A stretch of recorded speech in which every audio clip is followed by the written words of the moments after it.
Hello everyone, welcome to my channel. Before starting the video, please go ahead and hit the subscribe button and give this video a like. Up caution! There will be Young Sheldon Season 6 Episode 19 spoilers. The Big Bang Theory franchise's real antagonist is revealed in Young Sheldon Season 6, despite the show's humorous tone. When CBS took a risk on Chuck Lorre and Bill Prade's nerd-focused sitcom, they hit comedic gold. Even though The Big Bang Theory didn't take off right away on the network, its original concept even required major revisions before it could air. The program finally found its footing.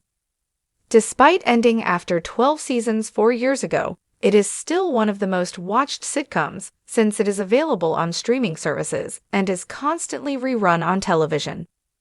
CBS approved Young Sheldon, its first spin-off, in an attempt to build on the popularity of The Big Bang Theory. As Sheldon's genesis story, the prequel addresses incidents that occurred during his early years while he was living in Texas with his family. Young Sheldon's approach to continuity is, to be sure, terrible. It has now violated the established canon far too frequently. That being said, the network maintains that the shows exist in the same reality. Given this, it's possible that Young Sheldon Season 6 just exposed the real antagonist of the entire Big Bang Theory series. In Episode 19 of Season 6 of Young Sheldon, a new weather girl and Sheldon, the stay-at-home cobbler, starts to feel as though he is lagging behind in life. He hasn't done enough to strengthen his post-graduation portfolio despite his intelligence. He becomes complacent because he accuses Mary of coddling him, rather than taking responsibility for his mistakes. George concurs with this assessment, stating that he had long cautioned his wife about her parenting style. Beyond Sheldon's intellectual potential, though, Mary plays a significant role in his eventual development into a self-centered, egotistical man-child in The Big Bang Theory. The Big Bang Theory lacked a real antagonist because it was a sitcom. Although the Pasadena gang is frequently annoyed by individuals like Will Wheaton and Barry Kripke, the sitcom lacked any recurrent enemies.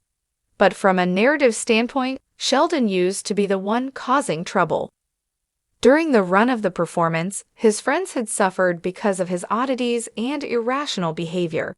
He constantly made fun of, inconvenienced, and denigrated them, which didn't help. Without Mary's indulgence, Sheldon would not have acquired some of his more troublesome characteristics. Young Sheldon has begun to expand its narrative in recent years. This implies that each member of Sheldon's family is given an interesting story to tell, rather than Sheldon being the focus of the show all the time. In addition to giving CBS a more engaging and dynamic TV show, this also shows how obnoxious Sheldon has grown. Even if he can occasionally reflect on himself, it seems that his pranks have only gotten worse in Season 6.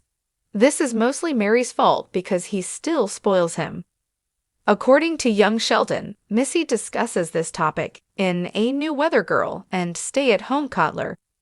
Sheldon is self-pitying, but his twin points out that he always waits for other people to feel sorry for him first.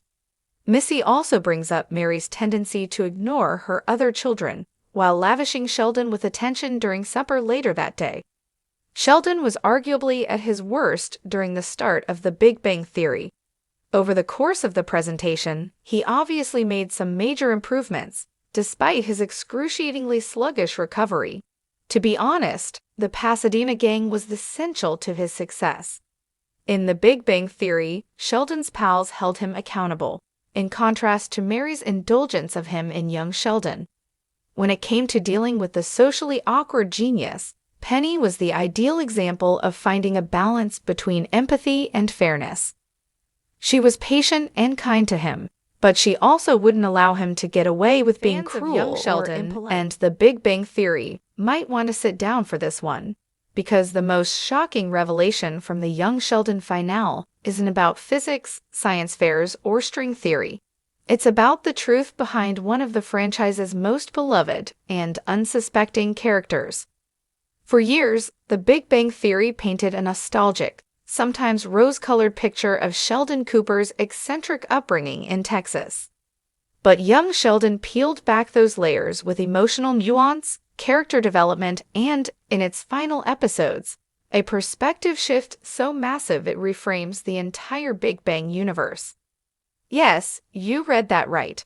The character we laughed with, rooted for, and watched grow into a Nobel Prize-winning physicist might also be the architect of pain, misunderstanding, and manipulation for those closest to him. Young Sheldon delved deep into the psyche of young Sheldon Cooper, a boy genius too smart for his surroundings, yet too emotionally stunted to understand the people who love him. As the show matured, we saw a darker side of Sheldon's obsessive need for control, his callousness toward others' feelings, and his utter refusal to adapt. The show's quiet genius was its ability to make us feel sorry for him, until we realized the toll it took on everyone else. His twin sister Missy, often ignored or dismissed. His brother Georgie, overlooked, underestimated, and left to pick up the family slack. His mom Mary, torn between her faith and her son's emotional detachment. Even Mima, a fan favorite, frequently had to bite her tongue around Sheldon's endless rudeness. Is this the behavior of a misunderstood genius, or the makings of a villain? In the last episodes of Young Sheldon, the death of George Sr. serves as an emotional turning point. But what truly stings is Sheldon's response. While everyone around him is grieving and struggling to move forward, Sheldon moves on. He focuses on Caltech, science, and himself. There's no breakdown, no emotional reckoning, just a cold march toward the future we already know from the Big Bang Theory. Fans were shocked. Is this how a hero acts? Or is this a man so consumed by his own brilliance that he sacrifices everything, and everyone, in its wake? With this context in mind, Sheldon's behavior in the Big Bang Theory becomes harder to laugh at. His constant belittling of Leonard, his dismissal of Penny, his manipulation of his friends via the roommate agreement, his gaslighting of Amy, it's no longer funny, it's tragic. What we once thought were quirks now feel like the scars of people who had to survive being close to Sheldon Cooper. And as young Sheldon draws to a close, it becomes clear the real villain of the franchise was hiding in plain sight all along. Of course, some fans argue that Sheldon is a product of his environment, not a villain. His behavior, they say, stems from untreated neurodivergence, childhood trauma, and emotional isolation. One thing's for sure, young Sheldon changed the narrative, and now fans may never see the Big Bang Theory the same way again. Tel Didar. Young Sheldon flips the script on the beloved sitcom universe, revealing that Sheldon's greatest superpower might also be his greatest flaw, his total disregard for emotional intelligence. Whether you call him misunderstood or manipulative, one thing is clear, he's no longer just the quirky genius. He might be the real villain. Thanks for watching this video. Please subscribe to our YouTube channel and stay with us.